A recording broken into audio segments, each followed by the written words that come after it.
Ooh. That got more emotional than I thought it would be. Hello all of you little demons, Jules here for WhatCulture.com, back again with another episode of the awesomely named and awfully hosted Choose Your Own Adventure, the weekly medieval themed format where I, the crown jewels of WhatCulture.com, take a list chosen by you, yes you the person who has worked tirelessly on Choose Your Own Adventure for over a year and deserves far more credit, Osley BT, yes you get to decide what list I dole out to you each and every week. And this week we have none other to thank than Ryan Faust for their suggestion of terrible video games that you just have to play. This is the thing, when you look across the litany of video games that we have at our disposal, the libraries, the giant archives of video games, there are some that are going to stand out as all-time classics. Well, these games on this list, they didn't so much cut the mustard as they did cut the cheese. So let's take a look at some absolute stinkers of the swamp that somehow, some form, in some way, have utter gems hidden within them. So I'm Jules, this is WhatCulture.com, and these are 7 terrible video games that you must play. Number 7, Big Rigs Over-the-Road Racing. Sometimes in life, much like my own upbringing, so many things can go wrong that they kind of come full circle and just somehow manage to work in the end. And I really feel that this happens to be the case with Big Rigs Over-the-Road Racing, because when you look at it from a technical standpoint, it is one of the worst driving video games, and say it with me, video games? Kids. I was going to call the kids video games. And say it with me, kids, of all time! And yet somehow manages to be an enjoyable romp through and through. In what feels like it was programmed over the course of a game jam session by a person on the come down of their lives, Big Rigs fails at almost every conceivable level. The AI, for example, flat out just doesn't work, to the extent that you literally can't even lose in some instances. The buildings and towns that you race through have no hit detection whatsoever, so you pass right through them. Hell, the bridges in this game do the same and let you pass under them entirely, making the over-the-road part of the title highly ironic. Yet the best thing about all of this is that if you choose to reverse, you will find that this game is just utterly broken in the best of ways, because the developer, for some reason, didn't put a speed limiter on how fast you could go backwards, so you could end up just screaming off into eternity, because of course this game doesn't have boundaries, which means that you can just go into an endless void at hyperspeed, and it's like nothing else I've ever played before. Oh, and to cap it all off, if you do decide to win the race and stop going off into the nether, you'll find there's a massive spelling mistake on there. Top job. It is a marvellous mess of a game and should be, by all accounts, one of the most hated experiences that you can play, as this really does represent everything that we should despise about game design. And yet, it's just so utterly broken that it becomes a one-of-a-kind experience that is downright hilarious. Also, get this, there is a sequel in the works. I can't wait. Number 6, Animal Soccer World. E.T. for the Atari. Superman 64. Little Britain, the video game. There are some video game experiences out there that top lists the world over as being some of the absolute worst that the industry has squirted in and around our faces and demanded that we pay for the experience. And while I would like to stand here, or sit as would be the case in my ironic hat, sipping my sarcastic soup that has been fortified with iron E, and tell you that you should play all of these raging skip-fires of a title, that would actually be an utter lie. The reason? Well, because they're literally terrible with little redeeming features on offer. And hand on heart, if I could, I would bury many of these piss-soaked experiences in the desert alongside E.T. Plus, if we're being honest, all of them pale to the true worst game ever made, and that is Animal Soccer World. This game, game. What is this absolute mess? Well, it's meant to be a puzzle game, but it comes across like the screams of those locked up inside the Dark Souls asylums. The animation is about as smooth as rigor fucking mortis, and the audio is so utterly terrible that it makes porn dialogue look Oscar-worthy. If you're making one wrong move, I will eat you. You old dictator. And I know what you're thinking right now. You're thinking, whoa, this is a pretty rough-looking DOS game programmed by Beelzebub right here. But no, friends, get down, you wee devil, you. This was released in 2005. What were they thinking? So, why do I want you to play this literally terrible video game? Well, The reason is kind of simple in an abstract way.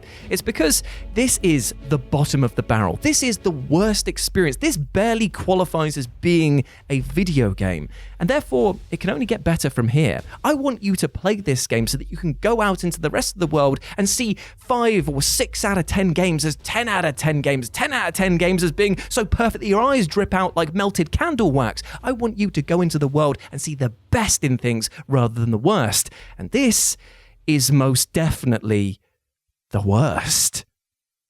Number 5, Crystal Monsters.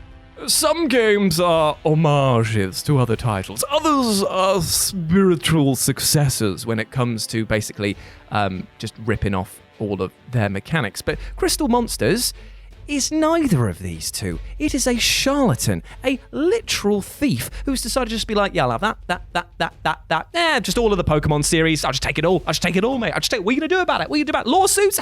Try and catch me, mate. Try and catch me.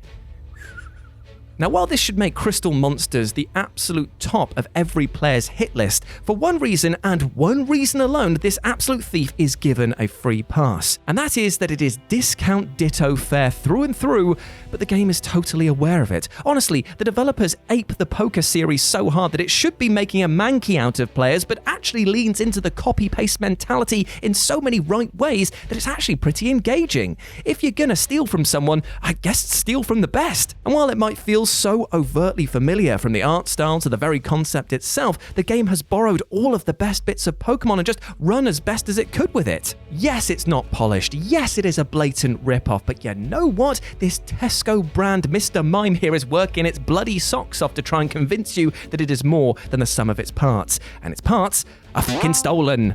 Number 4, God Hand. Whoa. Now let me be clear from the off. I do not think that God Hand is a terrible game. In fact, Clover Studios has done something marvelous with this title. It is off the wall, it is off kilter, it is off the goddamn rails sometimes, and I absolutely love it. But you know who doesn't love this game? IGN. IGN don't like this game. They said it was terrible. And it's not, and therefore I want you to play it to prove them wrong. They gave God Hand a measly 3 out of 10, and thus marking it as terrible for their massive audience. This Caesar's thumb was enough to kill interest in this title for so many, and it's only been thanks to a feverish devotion from fans that we've seen God Hand climb up the ranks of the underground to become regarded as a cult classic. And the reasons why you need to play this air quotes terrible game are almost too many to mention, but I shall try. The setting is absolutely insane for a start, showcasing a fusion of future punk aesthetics against a Wild West backdrop. The story is absolutely bonkers, telling of a tale of demons trying to kill a man called Gene for his outstanding power, aka the titular God Hand, and the fighting is superbly balmy. There's so much to love about this game that it's making my pea-sized brain rattle around my head like an empty aerosol can. Look, listen, you can hear it. Plus, there's a deliciously adaptive difficulty in this game, which means the fights get harder the better you do. Is this the sign? Is this the sign that we've been waiting for? Is this your son that you sent to Earth to show us the way? We've killed him! IGM have crucified him! We're sorry! We're sorry! Come back! Am I saying that God Hand is the second coming of Christ? Why not? In for a penny, in for a pound, yes. Now, using tank controls in a fighting game would surely be the death knell for so many other titles, but here, thanks to its focus on combos and crowd management, it somehow works, placing you right into the action and making every fight feel like a one-on-one duel to the death. It's cringy, corny, downright backward in places, but God Hand's true strength is originality, and you know what? It uppercuts the competition right out of the bloody building as a result. Number 3, KAISER KNUCKLE. When it comes to fighting games, there are a ton of terrible titles to choose from. I mean, you've got your straight-up clones, back when Mortal Kombat used its potato camera to digitize all of its fighters, and everyone was just like, yes, I'll be having some of that for my terrible game, please. And then you had other ones that were just experiences that were just so utterly god-awful because they had no idea what roster balancing was. There was a lot to choose from, but out of all of this cream of the crap, I chose but one, and that's KAISER KNUCKLE. Now, to be clear, the actual fighting mechanics in this title are actually pretty decent. However, there's one moment so utterly terrible that it's less an education in pain and more a 3-year uni course in having your teeth pulled and a master in having somebody spit in your face and wipe off the mess with their bloody taint. I'm speaking, of course, about the final boss of this experience, the General, who is the cheapest, most aggravating son of a bitch in the entire fighting game genre. That's right, I said it. Go kick rock, Shao Kahn. Go suck it, Seth. Move over because there is a big bad bastard in town and he is called the General. And the reason why he is such a pain in the arse is because you know how in some fighting games the final boss usually has some awful gimmick like teleportation or no wind up at all on their attacks or just straight up stealing your moves or having a massive health pool or only being able to be damaged in certain like tiny windows? Well, usually I only have one of those facets. The General just has all of them. Just says, yeah, I'll have all of them. I'll have all of them. I will have all of them. I will have all of them. I will have all of them, please. Beating this military leader is enough to give you war flashbacks, yet you must play this to appreciate the restraint that other developers show when programming their final encounters. KAISER KNUCKLE shows us what the abuse of true power is, and it is far uglier than getting your face kicked in, let me tell ya. Number 2, Two Worlds 2.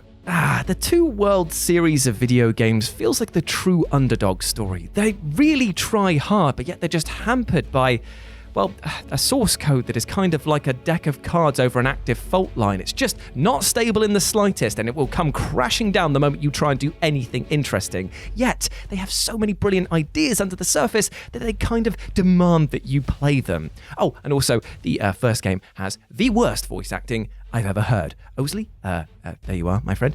Would you please play the clip of Hard Ones? Tell me more.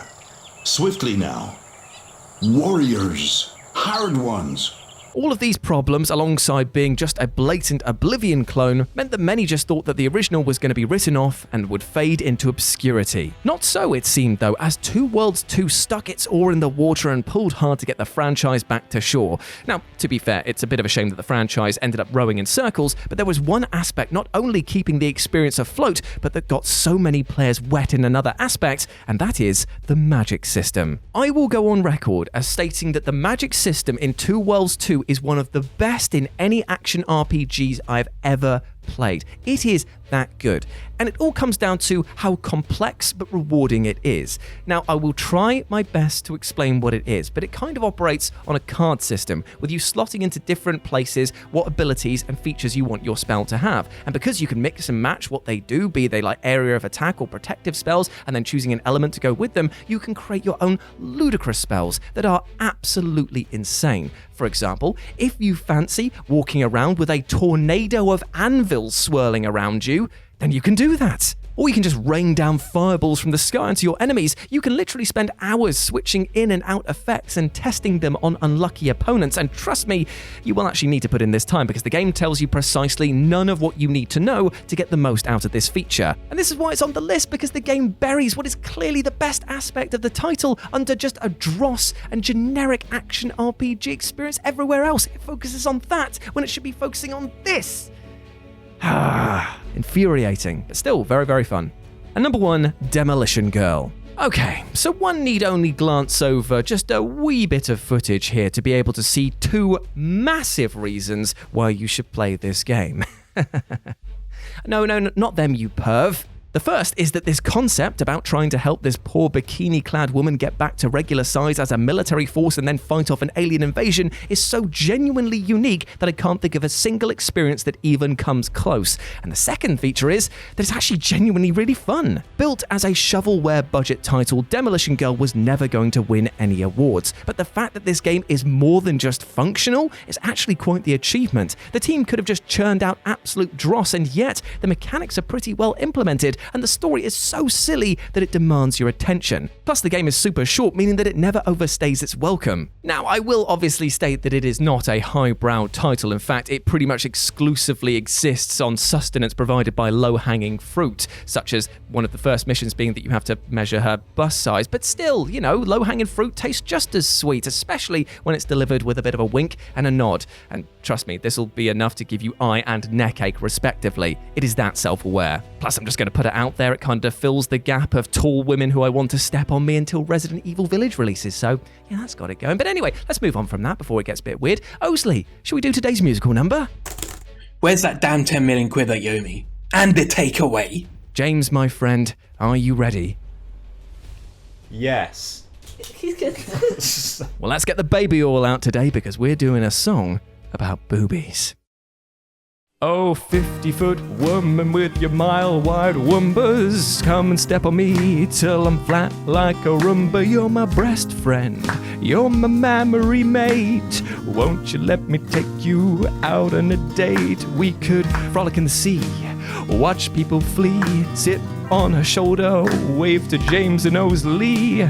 But all in all, I know it wouldn't work, because you just stepped on my house, you 50-foot Burke. And there we go, my friends. That has been another episode of Choose Your Own Adventure. I hope that you enjoyed that. Thank you so much for joining me here in the live chat. And please let me know what you'd like to see on next week's episode down in the comments section below.